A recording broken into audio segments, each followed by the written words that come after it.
150 News Radio 700 WLW. Have you noticed it seems like everybody and their brother has a podcast?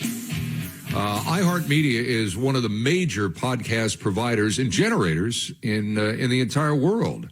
And in this city alone, over the course of the last year, there have to be a dozen podcasts devoted to the Bengals. Now, some of these podcasts have a minimum amount of listeners.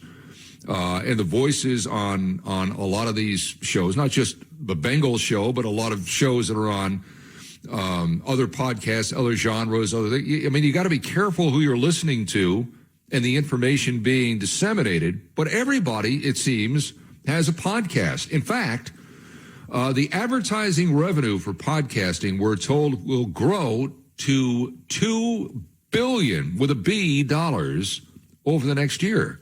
So, if you've got a business or you've got a point of view, can you really make money in podcasting? Somebody that says yes, standing by.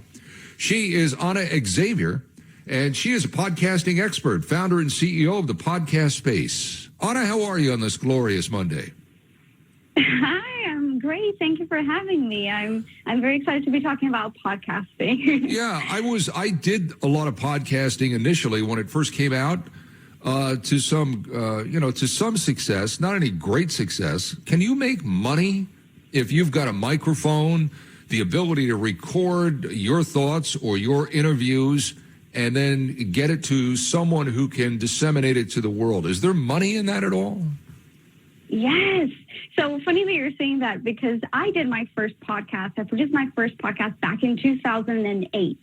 And so that was a while ago, and technology was so different than it is today. Today is so much easier to just get your message out there. As you said, with the microphone, the tech barrier is super low. And so people can just do that. And the cool thing is that the clients that we work with, they're executive coaches, they're senior housing experts, but also business owners who have a 7-figure revenue business. So these are people that really do business and use a podcast to establish trust with their audience. And so you can use that on, having someone on your show and network and do business through that. You can do business by selling your own services to your audience.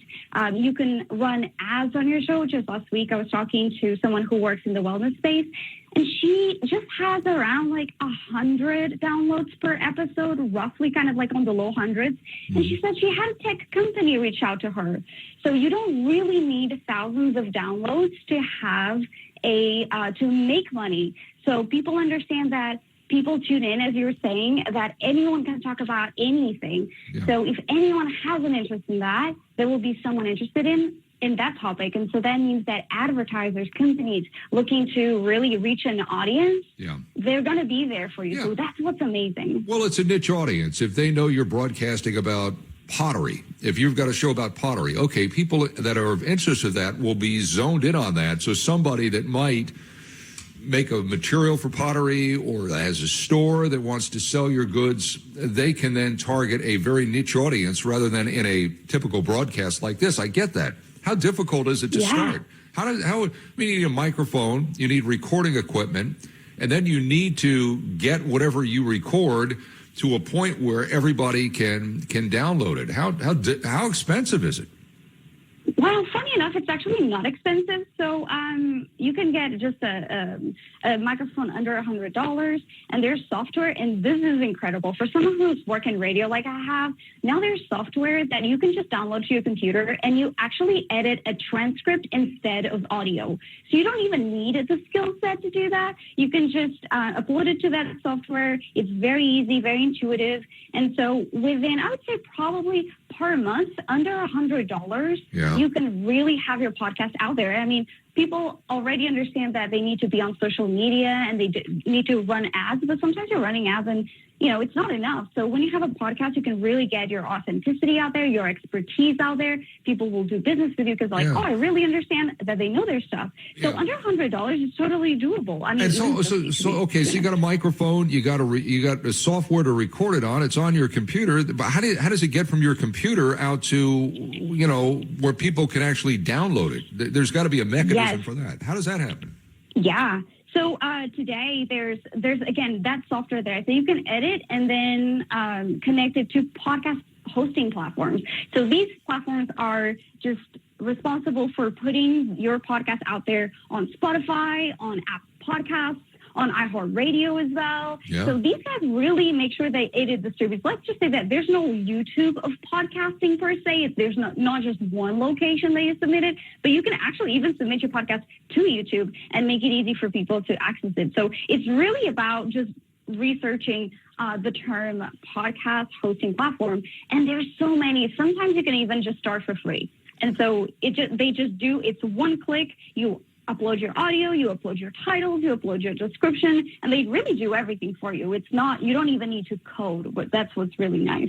Right. So we're chatting with Xavier, founder and CEO of the podcast space. So we've established anybody, merchant, anybody that got something to sell, an idea or whatnot, can do this. Then how do you call attention to it so you don't get lost in this great sea of other podcasts? What do you do at that point? Yeah, so what you can do now is actually, podcasting is not necessarily like YouTube or like a radio station where you just kind of like tune in and whatever it is that you'll be listening to. Yeah. You really need to spend some time either using social media or even your business card as a business owner. You can just put it in there. One of our clients, actually, she has that, and she always has these really funny conversations because people are like, oh my God, you're 55 and you have a podcast? She's like, I do. And so that just organic conversation with people. And she's one of the people that used her expertise to become a hyper-local expert. And she's not technical at all, but she's just realized that it's possible to have her message out there by talking to people. So having that on your online communications, having that on your website, all of that really is not as complicated as it used to be, because every platform, even big websites already, they have podcast integrations. So they say, okay, here, connect your podcast to these links, and then it just shows automatically on your website when you have a new episode. So how cool is that? It's incredible. It's really easy. If you've got your own website and you're running a business, you're not doing a podcast, you're missing a great opportunity. Anna, good stuff. You're at the podcast space, and I guess we can follow you at Podcast Space on Twitter, correct? Absolutely. Everywhere. We're everywhere. So if people are on Instagram, YouTube, TikTok, we're as well there. Our team and I have put a lot of resources that people can go on just the podcastspace.com, and they learn all of the things from beginner stages to advanced level. Good stuff. Thanks for your time. We appreciate it. I think this is I think it's the way the world is going. Thanks, Anna. Appreciate it. Thank you.